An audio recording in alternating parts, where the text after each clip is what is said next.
I want to welcome everybody. I'm Andy Rich. I'm the Dean of the Colin Powell School here at City College, and we're very excited to be together for an important conversation about pollution and Black America, the struggle for environmental justice. This is an event for us that has origins tracing back in two directions.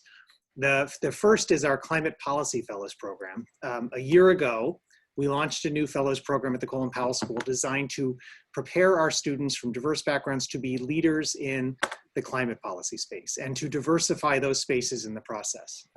In Climate Policy Fellows, we support equal numbers of architecture, engineering, science, and social science students with workshops and with intensive mentoring through the academic year, and then with summer paid internships.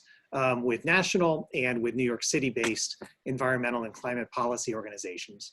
Trevor Hauser is directing the program, and I'm going to turn it over to Trevor in a minute because he's going to moderate today's discussion. He is a 2006 graduate of City College, and he is a partner at the Rhodium Group, an international energy and climate advisory firm. The Climate Policy Fellows was Trevor's idea, and we are incredibly grateful for his leadership. And today's event marks the official launch of our second year of Climate Policy Fellows. Most of the new fellows, I believe, are joining us today, so I want to congratulate them. We're really excited to work with them. We want to encourage them to ask questions and to be engaged, particularly with today's discussion. So the second origin for today's event dates to a phone call in August that I had with Barbara Nevins Taylor, the interim director of the journalism program in the Department of Media and Communications Art in the Division of Humanities and Arts here at City College. Barbara reached out about doing an event together, and we quickly focused on the important work that her colleague, Linda Villarosa, has been doing in exposing the disproportionate public health effects of pollution in the Black community. We are very glad to have Linda with us today. She is normally at least, the director of the journalism program. She's also an award-winning journalist and author, including as a contributing writer for the New York Times Magazine, where she covers race, inequality, and health. And we're joined as well by Shawn Rickenbacker, the director of CCNY's J. Max Bond Center for Urban Futures at the Spitzer School of Architecture. Shawn is a trained architect. He's an urbanist and an urban data researcher. His work at the Bond Center confronts in a very direct way the complex intersection of spatial equity and the social and economic impacts of place-based policies, including as they relate to pollution and the environment. I'm grateful, Shawn, that you agreed to join us today, and I look forward to the conversation. Before I turn it over to Trevor, I want to turn it over to Barbara Nevins Taylor to share a welcome. Thank you, Andy, and thank you for agreeing to do this wonderful panel, and thank you all for coming. We really appreciate the fact that you're interested in both the environment, in racial justice, and we hope, in journalism. Please ask questions. It's really important for Linda and Shawn to hear your voices and know that you're engaged in what they are talking about. Thank you. Thanks, Barbara. So today's discussion is framed around a paradox that while Black communities are far more likely than others to be exposed to harmful impacts from pollution, that they have been historically left out of the environmental movement. And this is a conversation about the intersection of institutional racism, climate change, and the current moment, the pandemic that we're experiencing, and what the next generation of activists and advocates can do. Trevor's going to moderate a discussion for about the next 30 or 40 minutes, and then we will have a Q&A. My colleague, Debbie Chang, who is our Director of Fellowships and Public Service Partnerships, is going to assist with a Q&A period. Please do ask questions, and please share your questions in the chat space throughout today's event. And Debbie will pull your questions from there and ask them of our panelists. Last note, we're recording the conversation and we'll put it on our YouTube channel for those who cannot be with us right now. We have muted everybody.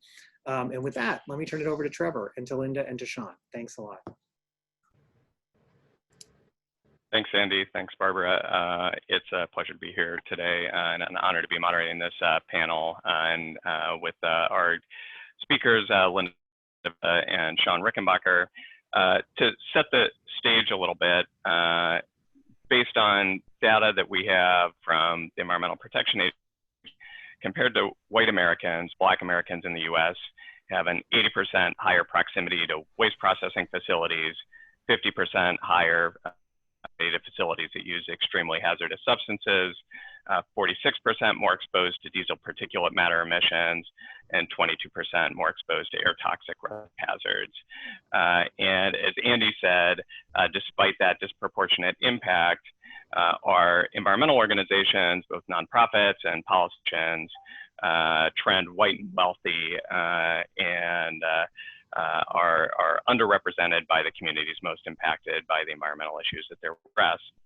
And so we couldn't have two better speakers to discuss this, this topic with us today. And I want to start with Linda, and just as some addition, Linda, she's an award-winning journalist, as Andy said, for the New York Times Magazine. Linda has had a number of big cover pieces for the New York Times Magazine that you should definitely read, from COVID to HIV. Over the summer, she published a large piece on environmental justice focused specifically around the Grays Ferry area in Philadelphia that's close to the Philadelphia Energy Solutions refinery. And so, Linda, I wanted to start there, a bit about what got you interested in environmental justice reporting generally, and why'd you pick Grays Ferry in particular to report on? Well, thank you for coming. And this event is interdisciplinary, which is the best way to hold events at City College, because there's so many wonderful people here, all of you and everyone at Colin, Powell, and our department, but we often don't get to talk to each other. So I'm really grateful to be here and to talk to.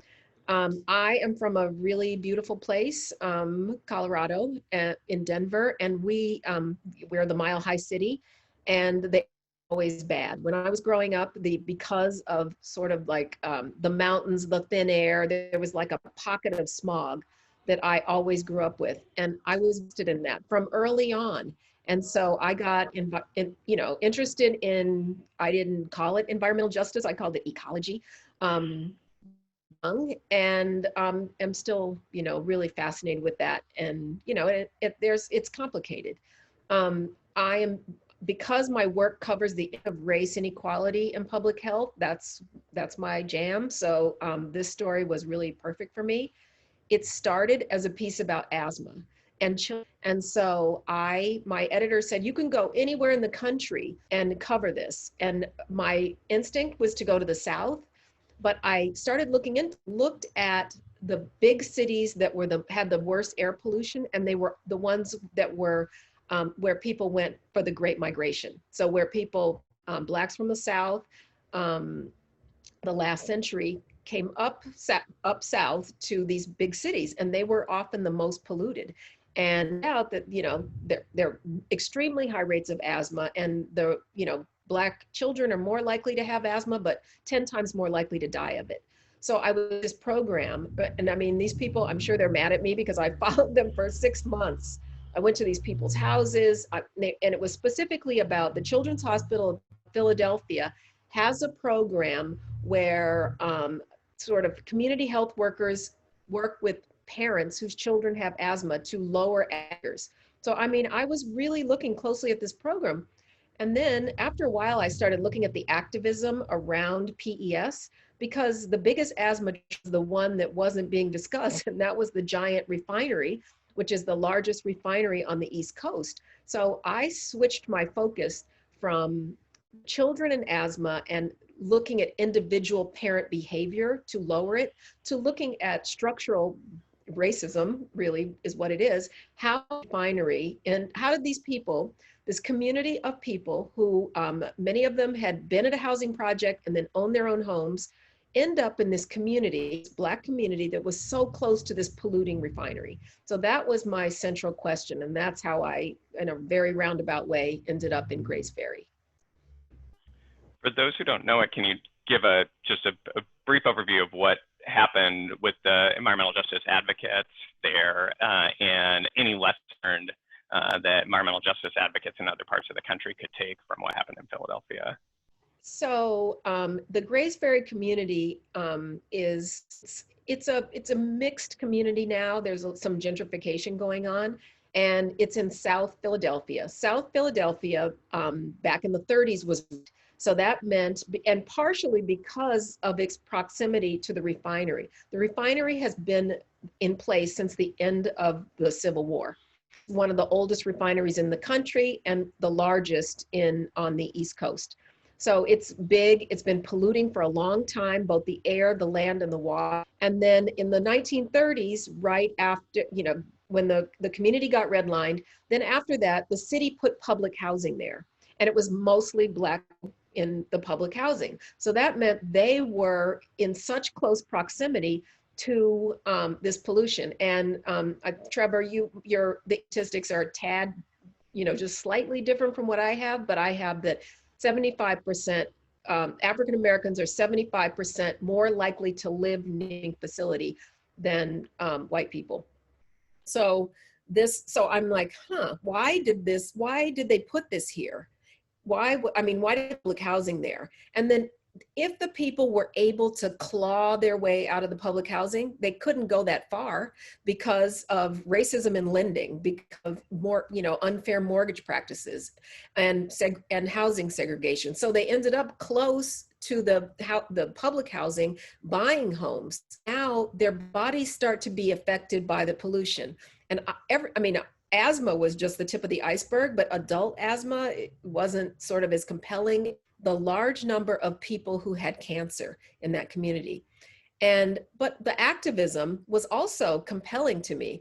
And the activism was kicked off by this really young, energetic woman who had been at Swarthmore College in Pennsylvania, went to Philly, wanted to be in some kind of activism, spent 2 years getting to know that community. And here's the anecdote that I think of. So I go to meet her and she's like, oh, you have to talk to Miss Phyllis, you have to talk to Miss Clara, you have to talk. I was like, okay, young white woman from Iowa, and she's from Nebraska, young white woman from Nebraska, how you know how to call these older Black ladies Miss something, first name, Miss.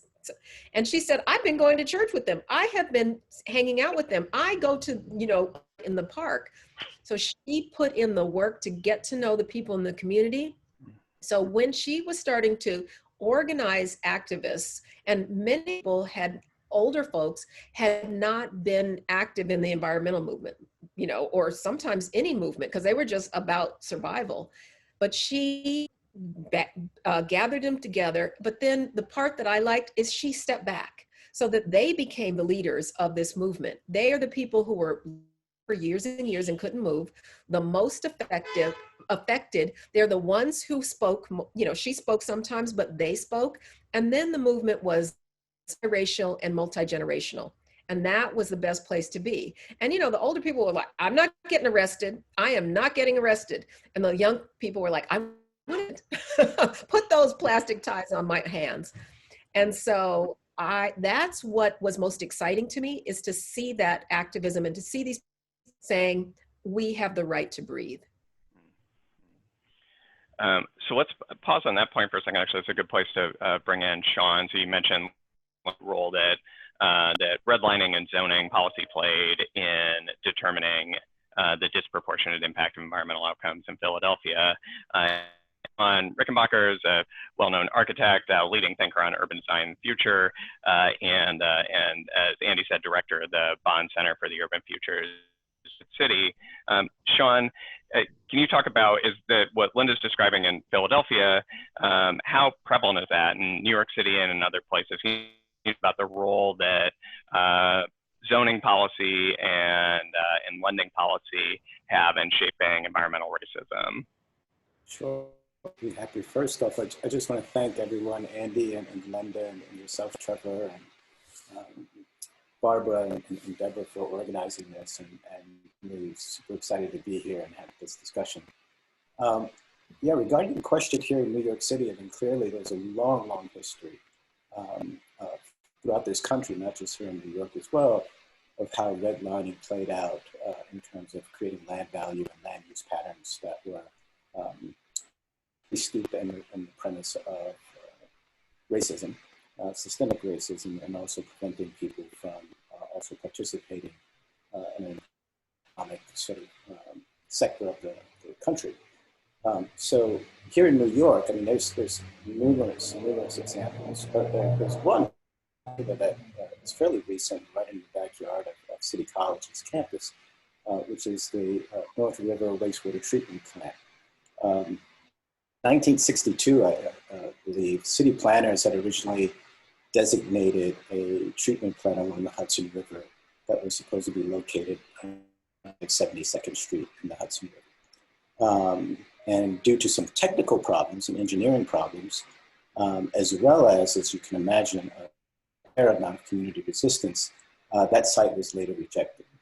And the follow-up site, as we all now know, was the site at 145th Street, I think 100 to 137th, all the way up to 147th, actually, in terms of the geographic footprint, where this wastewater treatment plant was going to be situated. And this was an extraordinary endeavor just by its sheer scale in terms of what it was going to do to the island of Manhattan in terms of transforming it physically. And then there were, I would say engineering is a not at all a perfect science. And so there were certainly evidence that, technology was needed. The city needed to have this plant. However, where it was chosen to be located correlated with disparities in terms of who lived in the community of the first site, which I think, some of the numbers, if I can recall, the population at 72nd Street was about 65,000. The actual site where the treatment plant is about 56,000 from the 1990 census.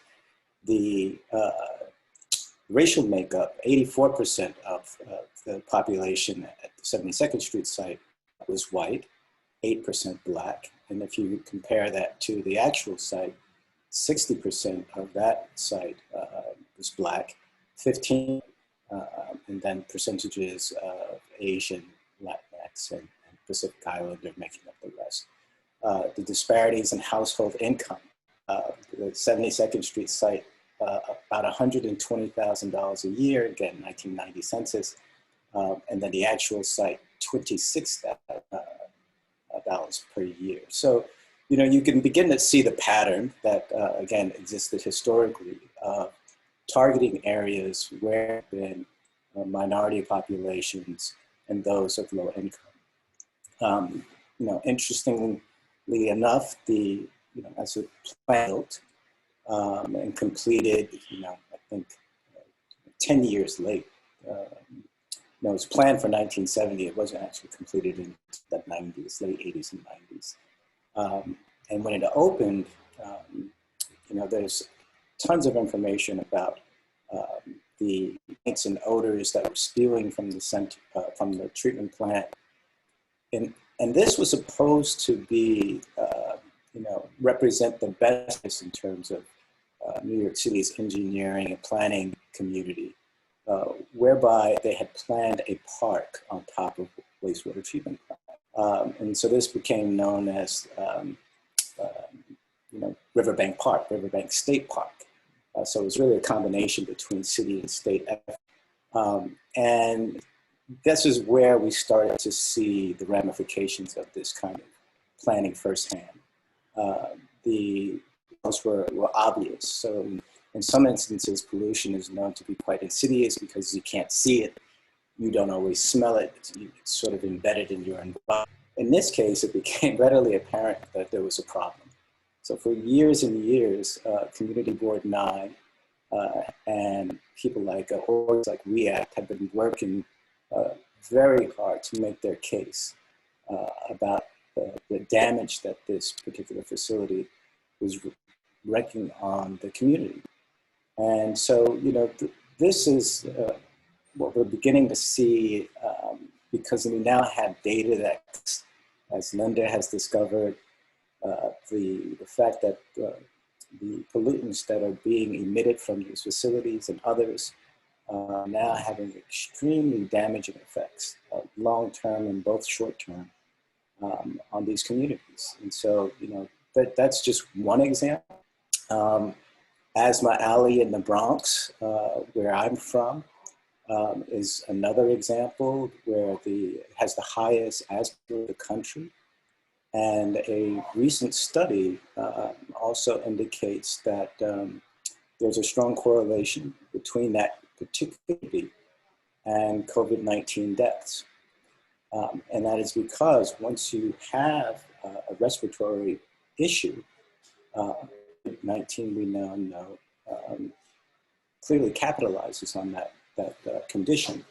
And there are these communities. I think, you know, have an obvious interest in the South, and the South is also what is called Cancer Alley, where there's a number of oil refineries. That community has also been devastated. I think they're also in the top 10 list of this correlation between respiratory issues and environment that has these sorts of planned facilities. But this is a land use, zoning, and land value issue, right? Where government agencies target these particular communities because of what they know about that land value pattern and who's living there. Thanks, Shawn. So it's interesting you raised the point about the utility of the data available now, and I know that's something you're working on quite a bit at the Bond Center. And Linda, in your reporting, you talk about the work that the Boulards in Texas in the 70s, Robert Boulard, who's now considered by many the father of the environmental justice movement, where they used TSU to pull together data on the demographic profile of waste treatment siting there and used it in both policy advocacy. I wonder if you both could talk about, for the students at City who might be in the social sciences or the earth sciences, and they're good with numbers and good at and want to figure out how they can apply those skills to have impact on issues like environmental justice. I mean, maybe Linda, to start with you, from your as a journalist, what role, how important is that kind of research and data? How is it used by journalists? And then after that, Shawn, maybe if you can talk to in the policy process based on your work with community boards and policymakers in New York. That's a really, really good question. And a lot of times, you know, this is my specialty. So I know about environmental justice and, you know, the environmental movement and sort of the behind it, but not every journalist does. So it's really important that the data is sort of rolled out to journalists. Like if there's a report that has data, so use the NAACP and I think it was the Clean Air, Moms Clean Air Force was one group. There were groups that had compiled already. And it was all very clear. So I often use that data. I'm like not a scientist myself, so I'm not collecting it, but I usually get it from someplace else. The so-called environmental justice communities are very hungry for this kind of information and this help. So Philly Thrive, the organization that I was working with, was really having trouble getting the data together. So they made their own questionnaire. So it's all the older Black folk and the younger recent college grads got together and they went door to door and they did a survey. And so that's very time consuming and, you know, difficult for some of the older people with mobility issues, but they did it because they needed to be quantifying what was going on. And quantifying harm is very hard. The University of Pennsylvania had done a report. There was this she was a graduate. Her piece is the most cited piece about the harm that PES was doing to the city in general, but most South Philly. And because I looked at her, I kept seeing her, what are her credentials? And it's like, oh, she's a graduate student. So she did a report, maybe it was part of a class or something. And that's the one most people cite. So getting that information, it's like, how do you quantify the harm that's being done? How many people what exactly is happening? And when Bob Bullard and his students were doing that work back in the day, the one thing I remember he told them that was so moving, because they know if there's a treatment facility, because sometimes it's all hidden. And he said, Houston is flat. Look for mounds. Look for something that is like a mountain that kind of be there. And now I do that. I did another EJ story for the book I'm writing, and I went to this community and I started seeing the mounds in a place that should be flat. That's how I knew. I was like, is that where it is? Because of the mound. So some of this is just also intuitive, just saying that shouldn't be there. Ask about it. Thanks, Linda. Shawn, anything you want to add from, and talk a little bit about the working around data at the Bond Center, or Sure. the role you see data playing in community board engagement? Yeah, sure. So, at the Bond Center, we really the outward-facing kind of research resource for communities. And in this day and age, 2 years in now, I was on the stump advocating for a kind of increased intelligence, kind of data literacy, not just for faculty and students, but for communities in particular, because the complexity around the built environment, which I agree with Linda, it's really a kind of urban ecology, if you will, and these things are part of it. These refineries, the waste treatment, the garbage depots, the parks, the number of trees, it all is so interwoven that, and then complex renders, points to the power of data as a source to kind of understand just how complex this is. So I think beginning there, and as a new form of empowerment, at the Bond Center, we continue to work with leaders from Community Board 9. I would like to kind of acknowledge Barry Weinberg, April Tyler, Padmore John, who is also a health professional. And we emphasize the importance of having a strategy to environmental justice. And I think for us, the strategy is shifting a little bit. Advocacy is incredibly important, but there's a tool, if you will, or a new weapon, and I think that's data. And we believe the key difference there is in prior efforts to prevent the siting of many of these, there was little publicly available evidence or data, pointing to the long-term and potential short-term effects, and honestly, proper mitigation, if these things were to go awry. So we continue to work with these communities and with academic partners as well. Linda also mentored that this is interdisciplinary, almost transdisciplinary. So, we've worked with people like Michael Grossberg from science and his team to structure and build platforms for local real-time monitoring.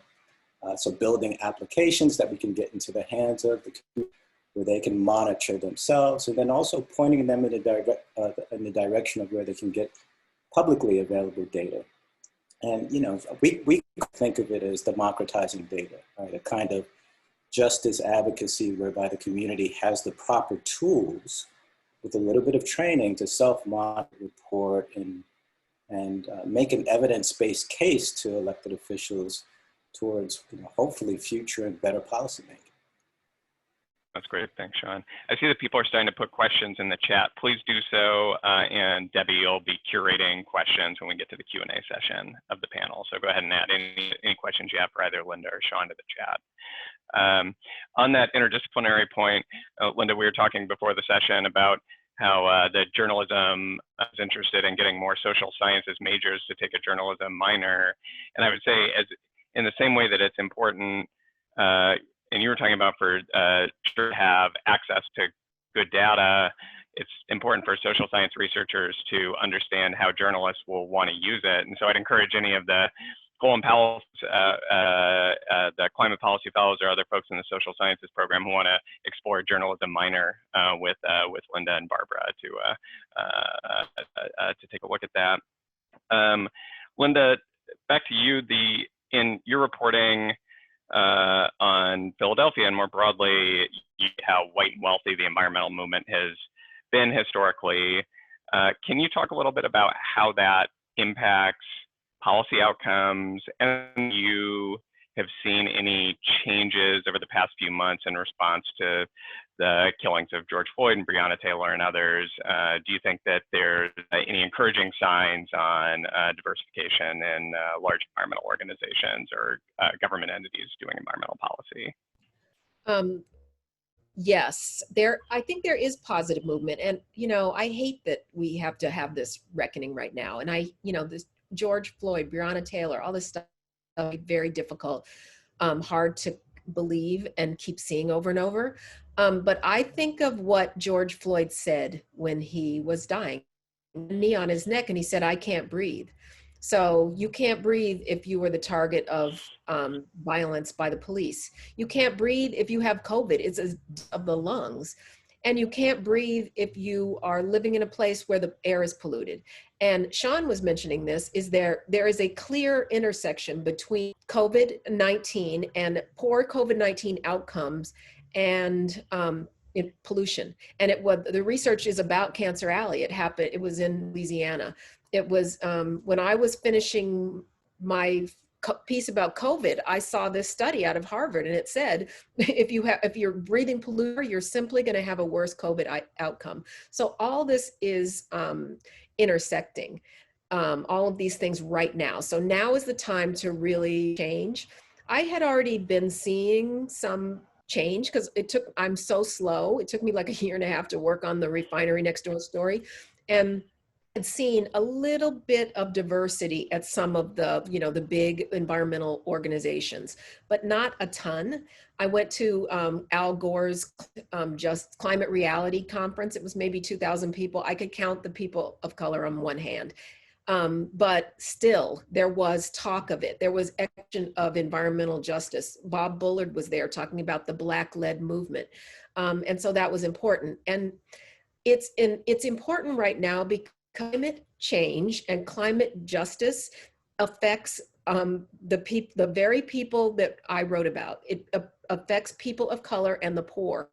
So if now, we're talking about Louisiana. So we know the storms are worse. They are simply worse. If you have the hurricane season is more harsh because of climate justice. So it's harsh in Louisiana, where there is the largest amalgamation of refineries. So as soon as there's a flood there, all that dirty water floods, the communities that are the closest, which we know are 75% more likely to be communities of color, Black communities. So justice is, the climate change and environmental justice go hand in hand, because the so-called environmental justice are the ones that will be hit first and worst and hardest and longest. So this is all one. So it's very important to understand that. Up some of the people who have been doing this forever. The environmental justice movement is old, okay? It's been going on for decades. So these are the people who know the most. So it's important for those big, mostly white environmental rights groups to partner with them and to make sure that their voices are heard, experience is acknowledged and used. Yeah. Shawn, anything you want to add? Oh, yeah, sure. I mean, this is a global issue. This is a global movement, particularly as Linda points out, this is a climate change issue, and the global South is most at risk. This is the world's population of people of color. And, when you think about the emerging global South and what they're facing in terms of this environmental crisis, the rising temperatures affecting crop production, sea level rise, wiping out entire communities. And we know that humans in general are more adaptable than the environment itself.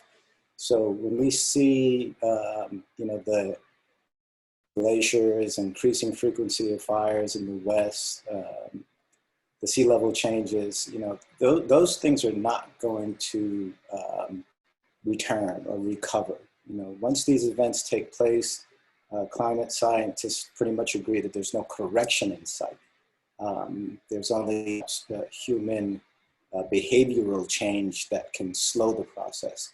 And so, right here in central Harlem, pollutants are trapped in the atmosphere due to increased air temperatures in the summer season. And this is basically due to the low geographic area, coupled with less rooftops and asphalt contributing to the community's heat island effect. So, we have seniors affected here, a local example, but, certainly studying the strategies of how to mitigate these conditions, I think it's really important. And I think it's a global effort. I know it needs to be a global effort, because some of the solutions will be transferable. So in kind of climate science will continue to grow from reporting to a kind of problem size, where it really has to be coupled with, this kind of real-time information. Things are moving so rapidly, and the communities are stuck. They're sort of entrenched. There's nowhere to go.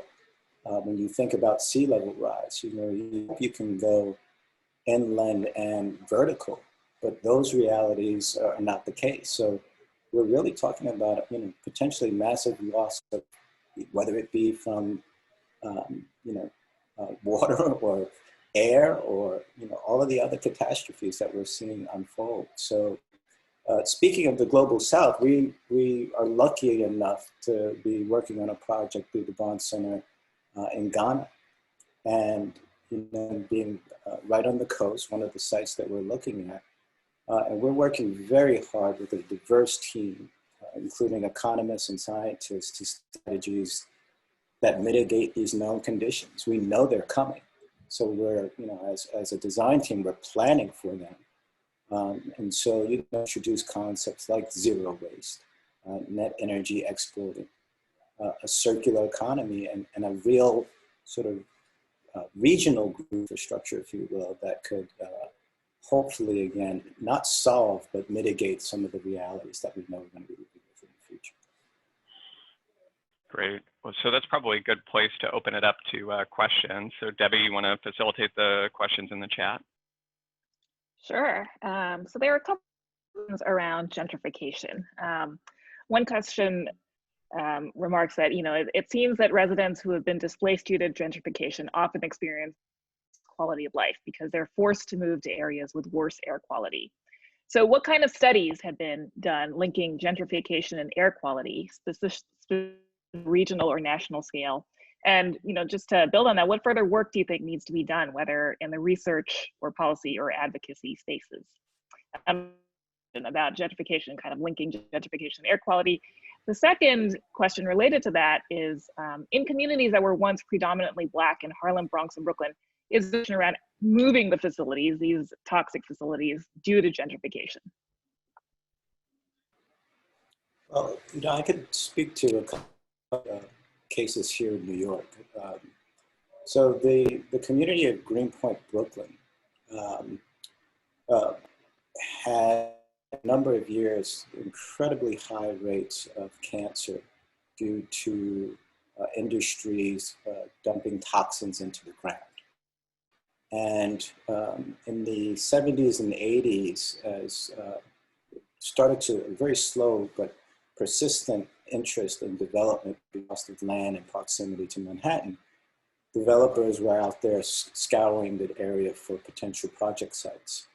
And then people started seeing this kind of material bubbling up from the ground, quite honestly, sort of like a kind of residue, if you will, of years and years of these toxins being dumped.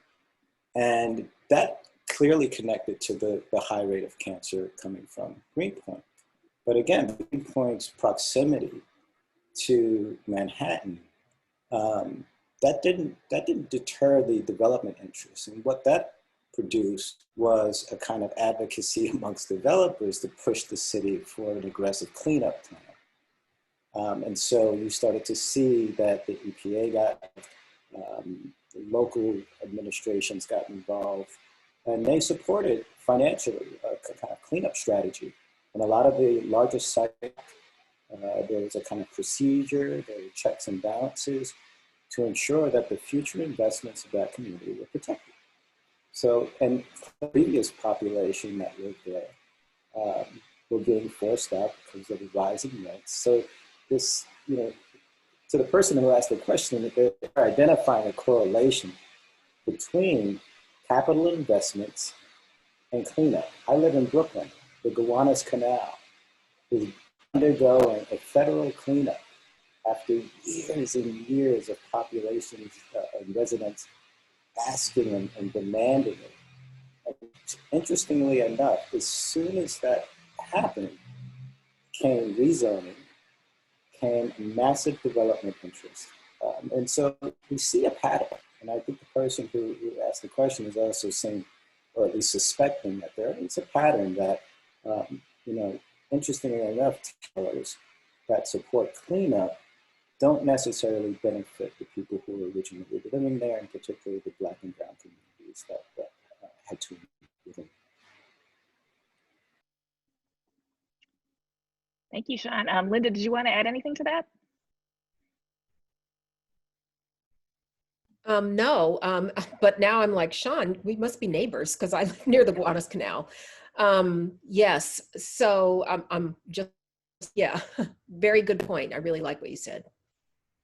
What about sort of building on that question? What are there ways that we can push policy that would make it for lawmakers and lobbyists to cite hazardous facilities in low-income communities in the first place? In other words, can we remove money from this process, which the person who asked, who's a climate fellow, said acknowledges is a dream? I've never seen that happen. It was interesting because Shawn said capital investments, and I was like, capitalism. And so, you know, so much is driven by money and lack of money. So the communities that are the least, like, you know, able to fight back, to push back, are the ones where, you know, the hazard facilities get placed. And I remember when I was talking to Dr. Bullard, Bob Bullard, and he was telling me that story of Whispering Pines, that landfill that was coming in Houston. And this was a middle-class Black community, but it was just, it was all so secretive. They thought they were getting, when they saw the trucks coming in, saw the land, you know, the land movers coming in to turn over the land, they thought they were getting a new shopping center, but they were getting a landfill. And so it, you know, it's hard for communities to fight back. And so I never heard of it being about anything but capitalism. You know, there are many young people in our audience today, which is fantastic.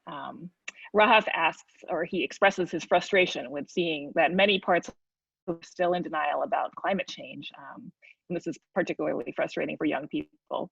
So where or how do you think young people can start getting involved with first educating themselves and to mitigate climate change? And Trevor, feel free to answer this question as well.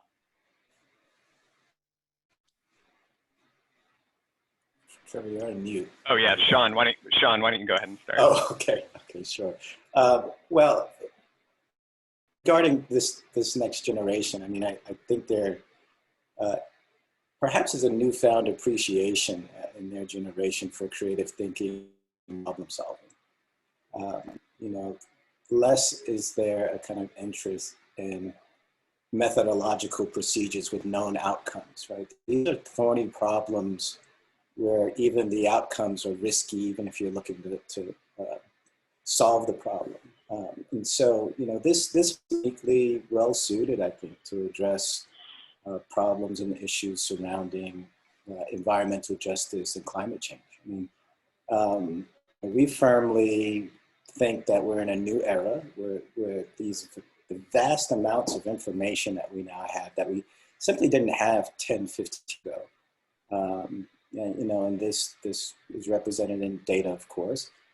And if we train the next generation to use this medium, they'll be able to further, you know, democratize the data, demonstrate its power and how you use it. But if it stays, that means if the data is not publicly available, somewhat transparent and trustworthy, then decisions will be made again without community engagement or community awareness.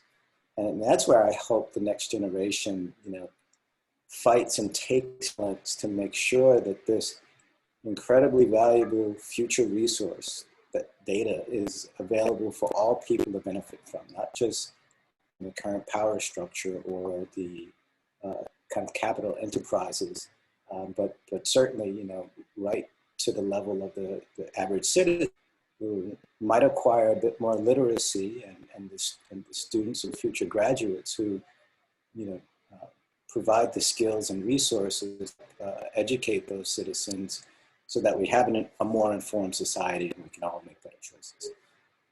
I am also very the story, this Philadelphia story, but in other stories I've worked on about the power of local organizing. And so that's where you can make some change, because often if you're like, I was looking at a couple small communities, everyone knew each other. The people who were getting sick, each other as neighbors, they knew each other as Facebook friends, they went to high school together. They also knew the legislators, they knew the people who worked at in this case, it was a energy company, they knew the people who worked there. And so it turned into sort of like not a top down, here comes the Sierra Club or whatever coming in, do something, or Al Gore. It turned into, these are the people who are all living this situation and who have something to gain and something to lose. If not together, at least the working. So you're not saying, oh, I'm mad at the EPA. It's like, no, I'm actually mad at my neighbor who is a council person. And I was excited about the activism that happened. And also sort of Shawn was saying, the knowledge, you have to educate yourself. There was a woman I interviewed recently. She was an artist, and she knows more about the environment and sort of environmental science than anyone else, because she educated herself. And she's like, my neighbor, my best friend from high school has brain cancer, and she lives right by this energy company. Understand why. And she became an activist. And I think that is what you do, is local activism is important, and understanding what the issues are and what the science is. Yeah, I guess the only thing that I'd add to that is one thing that we in the Climate Policy Fellows program is, because climate is such a broad issue, there's so many different ways that you can have an impact, and it depends on what you're good at. And so if you're good with numbers, then like Shawn talked about, there's so much need for data. And if you're good with people, the youth thing around climate over the past couple of years has been incredibly impactful. And so whether it's social sciences or journalism or physical sciences, there's so many ways to get engaged on this topic and have an impact.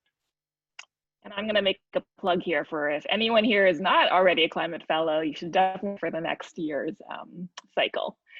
So with regards to helping create a path towards environmental justice, to what extent can the data from the census help us with that?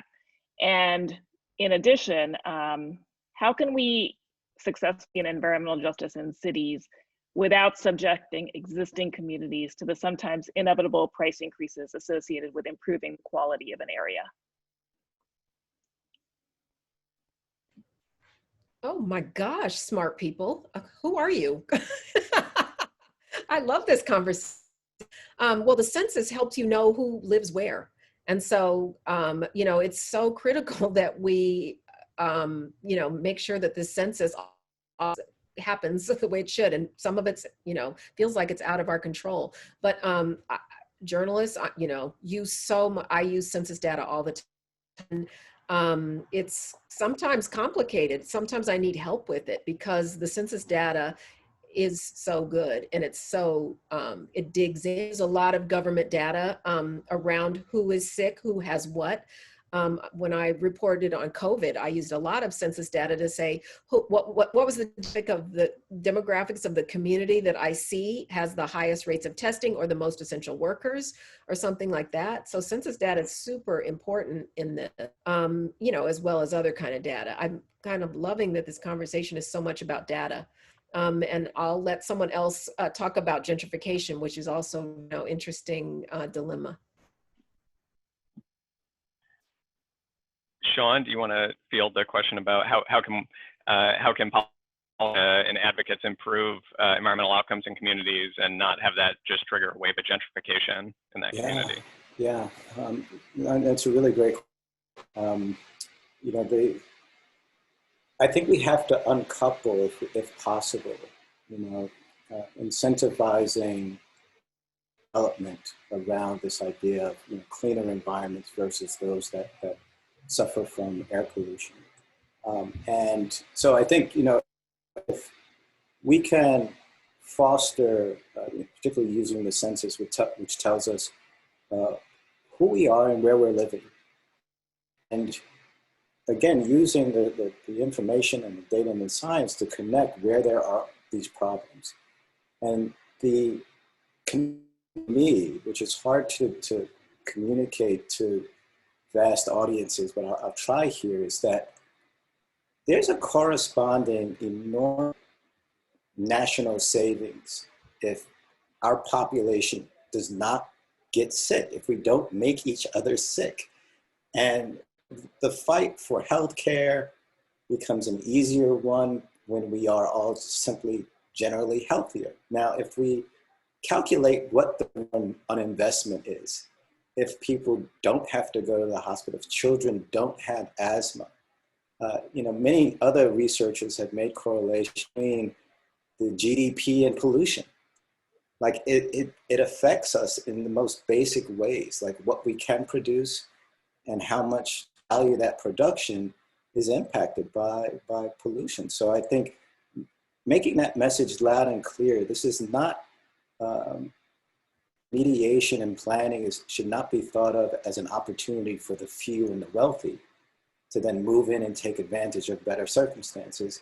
But it needs a holistic view that, the entire country will benefit from this.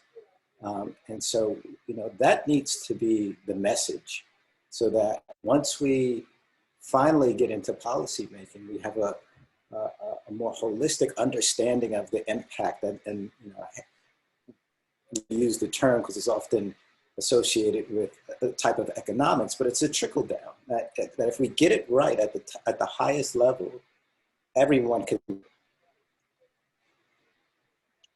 Thank you for those thoughts. What about relocation in terms of relocation due to climate change? How realistic a solution is this? And if so, how can the policy be enacted in a fair and just way?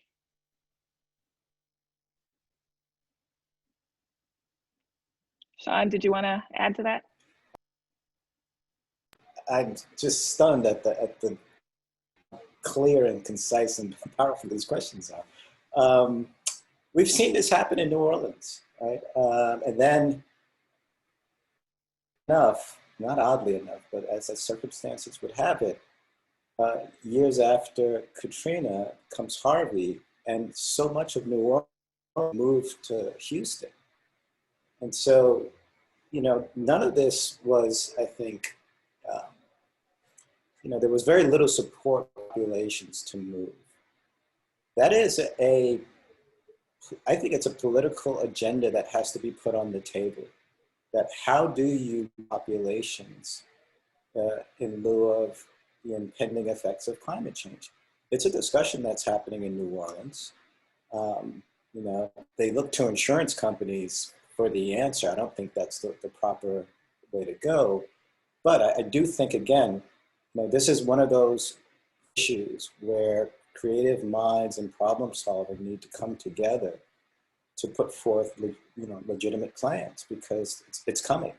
We believe that the trends that we're on, there's a wonderful article about the terrifying math by Bill McKibben, popular and widely read article in the Rolling Stone magazine. So this is a popular culture magazine. This isn't, a scientific journal, but the math nonetheless is very compelling to kind of understand what we should be bracing ourselves for. So it's synonymous to the Obama administration's report on infectious disease and having a plan. They had a plan. I think we need to have a plan for the effects of climate change and how to move those populations. I don't see one clearly at the moment that I can point. I certainly think it's certainly something that we ought to be looking at. I also wanted to add that the New York Times, I think it was last weekend, the daily podcast is about, one of the reporters has been covering climate migration, and then it's hit home because he's on the West Coast. Started thinking, I'm probably going to have to move because the air quality is so bad. And it's sort of like the personal plus. He was talking about international people moving locations because of climate change. And the other thing I wanted to say is one of the first stories I did was about it was further, a while ago, and it was about environmental justice, and it was about this town called Sunrise, Louisiana. So it was in Cancer Alley, and these people were trying their best to just remediate their community because they were so polluted by this horrible refinery, and they were all sick. They didn't have a lot of data. They were just doing the best they could. And I remember the people would pull up their shirt and they'd show me their rash. So I'd see all these rashes. They tell me about their cancer and all these problems that they had. So an insurance company, but the sad thing is their community was gone. This was a community founded by formerly enslaved people. And so that community's gone. I looked it up, most recent story, it's gone. I went there and now it's gone because people got money to move, but they weren't able to their community together and sometimes their families together, but something was lost in their history and their legacy when even though they got money to move, something was still lost. Thanks, Linda and Shawn. We had two questions about sort of New York specific projects and your thoughts on the environmental justice angles of them. So the first project is the planned construction of a national grid fracked gas transmission pipeline in northern Brooklyn. So this pipeline will create more health risks for a community of color along with COVID-19. Can you talk about your thoughts on this and how it relates to environmental racism, endangering homeowners long-term, and how much petitioning against situations like this do to affect decision-making and changes? And the second is related to the airports, which are some of the major air and noise polluters and heat islands. Airports such as JFK, Newark, and LaGuardia. What is the environmental justice angle associated with that? I'll just say something I'm thinking, if someone brought me that story, the North Brooklyn story, how would I approach it? So first I would say, show me prove it. Where's the evidence that this is happening? So right away, I would say, is there already a lawsuit in place? It's already happening? Because as a journalist, I'd be like, what other data have you collected so that you could give me? So do you have a lawyer associated, and is litigation going to be your answer? Who are the local politicians who you would speak to about this, what's happening in your community? And spokespersons for it, like, are there, and how much are you meeting? Are you organized? But the main thing is really the data. You have to be able to prove it. You can't be like those people that were pulling up their shirts for me. You have to be able to say, this is as best you can, because this is the hardest, this is the challenge, is to limit the harm to the harmful place. And so that is like, when I think of that story, even when you ask that question, Deb, that's intriguing. It's really interesting. What other communities, how close is it to Greenpoint? I'm sorry, I don't know that, even though I live in Brooklyn. And look at other communities and how they've done this similar thing. You don't have to start from scratch when you have something like this. There are environmental justice communities all over the country who have in figuring out what to do. But I think you also have to be careful of the sort of some of the landmines we've just brought up about location, what happens about when some people get bought out and others don't, and it becomes a weird competitive thing. And so, but I would say this is a good, sorry, journalists look at bad things and call them good. So sorry, I just did that. This is something terrible that would be really to explore further. But right away, it's like zing, zing, zing. That's very interesting. Just even that little bit. Yeah, I would just add that, this is the tale of two foes, if you will, or two competing interests. We haven't mentioned it, but regarding the fracking gas pipeline in particular,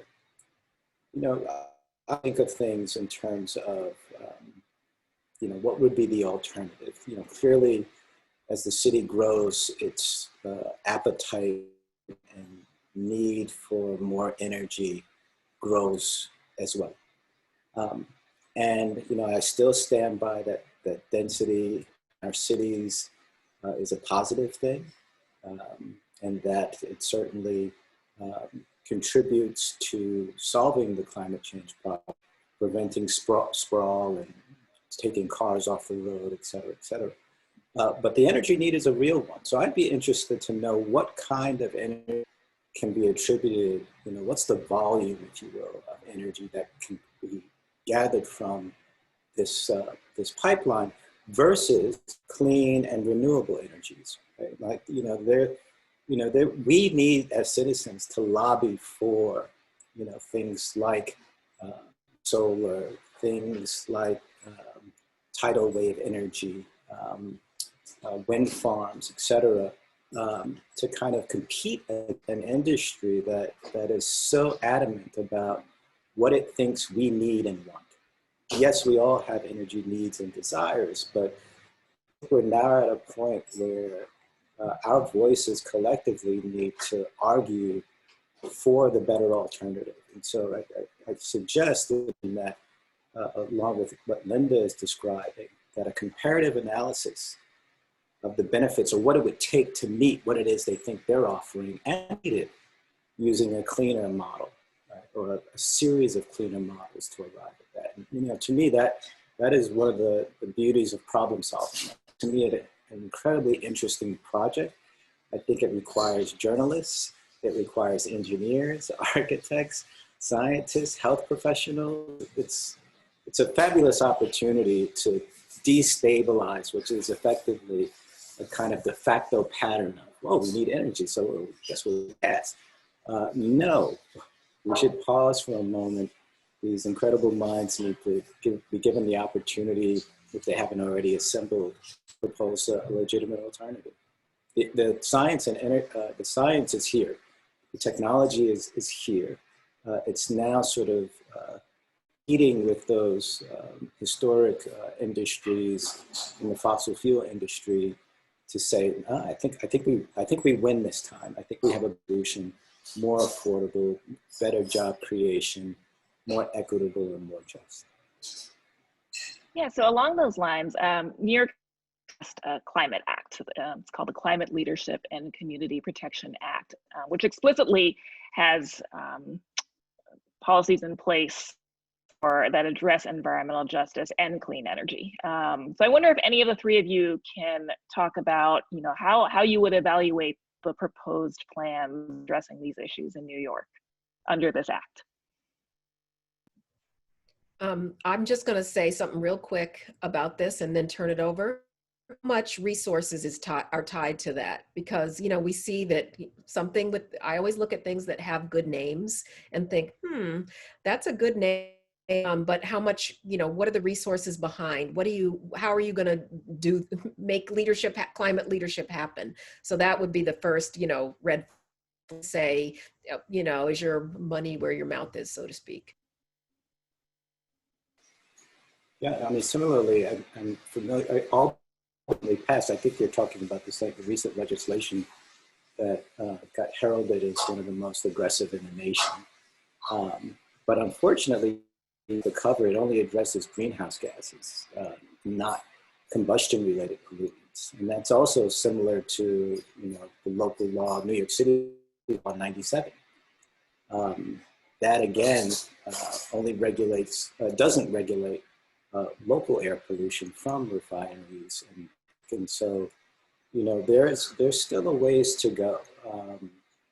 And I'm not quite sure, but I suspect that, again, the power of industries, rears its head when it's time to include the most damaging, frankly, industries to our environment. And so we really need to kind of figure this out and present alternative models. And, maybe even from an industry perspective, because I would argue that it's important to include them in the problem-solving mission. What can they bring to the table in terms of their preparation to migrate from fossil fuel being the concentration to a more diverse offering of energy production? And that, again, I think requires larger effort between community, institutions like City College, academia. We've cited reports from Harvard and elsewhere. The political leadership, who then gains better insight, quite frankly, right? And I would say less biased insight. You know, if it's coming from a journalist and or a series of researchers who's it's their goal and object to be objective and present that information and see, you know, if in fact we are making the right choice. You know, I appreciate the effort from these recent, the recent passing of this new legislations, but I think they still fall short. Trevor, did you want to add anything to that? No, I'm not a New Yorker anymore, so I'll defer to Shawn and Linda. Maybe we, one more question. I should probably start to close out. Yeah, there are a lot more questions in the chat, so I encourage those of you who I didn't get to contact Linda and Shawn and Trevor and ask them questions because they're all wonderful. But maybe we can end with a question that is both positive and negative. So, you know, since our current administration has done the existence of climate change, what possible recourse would we have if Trump wins? And the existence of the EPA continues to be threatened, but also what are some steps that we can take to handle justice, be at the forefront of the next political agenda?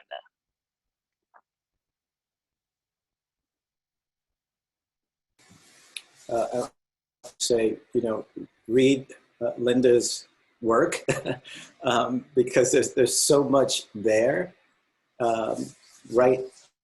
You know, you can relate to these people and the effects that the environment that we've created are having on lives. And the way that we are all outraged by the number of deaths due to COVID, the more that we understand why that death rate is so high, the more outrage there will be. And so, you know, be sure to, you know, write to your local elected officials, join a local community board, and prepare for this, you know, this long battle. It's going to be a long battle, you know, despite, you know, whoever's in office, we're still going to continue to make the plea for an appropriate response to what is a very real issue. So, and, you know, again, the students in particular, the fact that, you know, we're having this event and having this conversation says a lot about the momentum. That, you know, a discipline now. This is a legitimate, important, and powerful research that will hopefully turn the tide. I also think the fact that we're doing it at City College, you know, we are doing really good work, and we just, you need to be involved in that. But a lot of good work going on right now. There's a lot of environmental activism in New York City. There's a lot of it nationally. There's a movement among, there's groups. And when I was at a national conference, I was meeting people in Brooklyn. We ended up taking the same flight about, you know, right before COVID, and I was learning about the activism that was happening in my own borough. And so there is a lot going on, and I really like take on things is like, you know, I tend to go, who's the winner, who's the loser, who, you know, what's going to happen here, because that's how journalists think a little bit. But I also like the solutions. It's like, what the solution is to work with industry to say, all right, we know your thing is about making money, so what is a solution that still works for you? Is a smarter take?